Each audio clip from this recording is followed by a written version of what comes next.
เอ้ยข้างบนถ้าตรงนั้นมีน้ำขายไหมมีเนาะนอกจากตรงนี้ข้างบนก็มีอะครับอ๋อมีเนาะผมจะได้ต้องแบกไปน่าจะเสาร์อาทิตย์แล้วก็ส้มตำก็มีมั้งอ๋อดีจังเลยขอน้ำกินหน่อยเดี๋ยวก่อนเดี๋ยวจ่ายนะครับมีน้ำแข็งมีไหมครับมีครับแต่ขึ้นไปกี่โลวะโอ้ปะมีเขาบอกข้างบนก็มีข้างบนก็มีเหรอมีครับเดี๋ยวกินน้ำก่อนพักกินน้ำก่อน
ลานกลางเต็นท์ครับ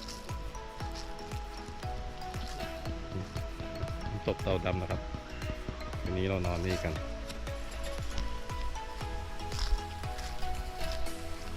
พี่เป็นไงครับพี่โอ้แย่เลยครับ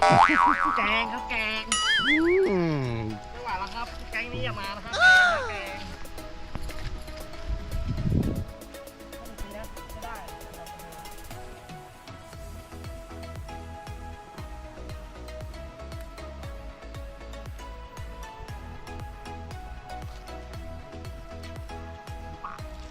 ลงข้างทาง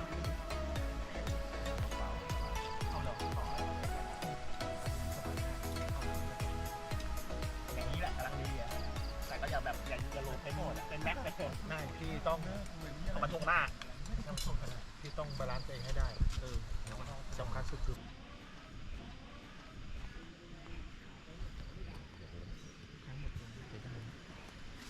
รู้เรื่อง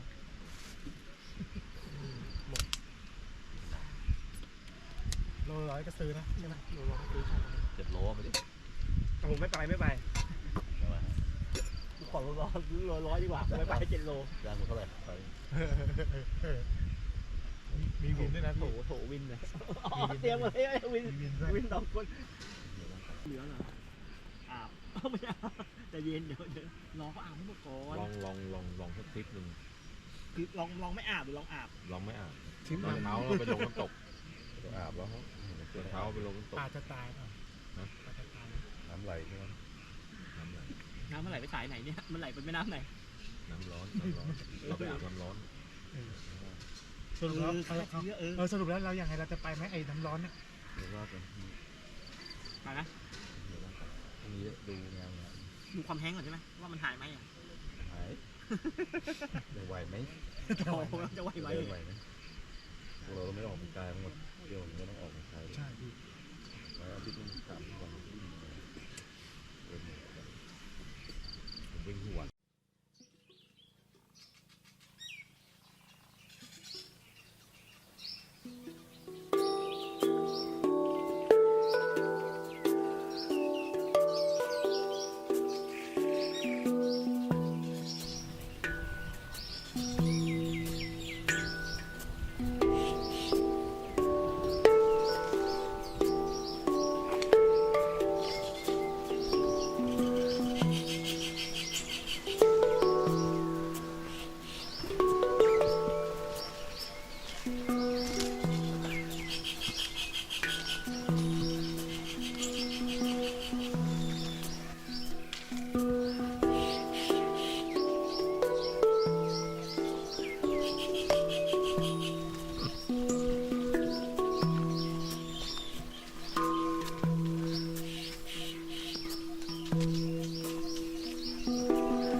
เก็บไอพีเลยดีเลยเนี่ยแต่ว่าถ้า น้ำอุ่นนะครับตอนนี้เป็นน้ำและน้ำที่ตกลงมาจากด้านบนนะครับ เราจะดีเลย เหมาะสำหรับนอนแช่พักผ่อนได้สบายเลยโอ่งแก๊สครับ แก๊ส น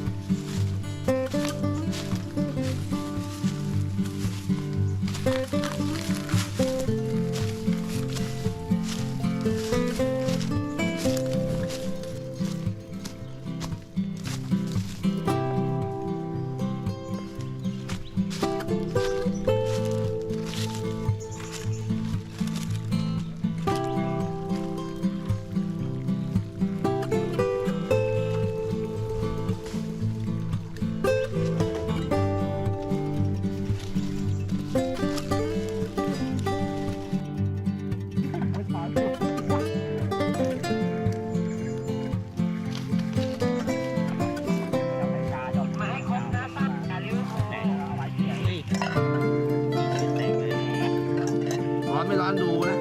แตกเลยนะไข่เนี่ย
สวยพี่สวย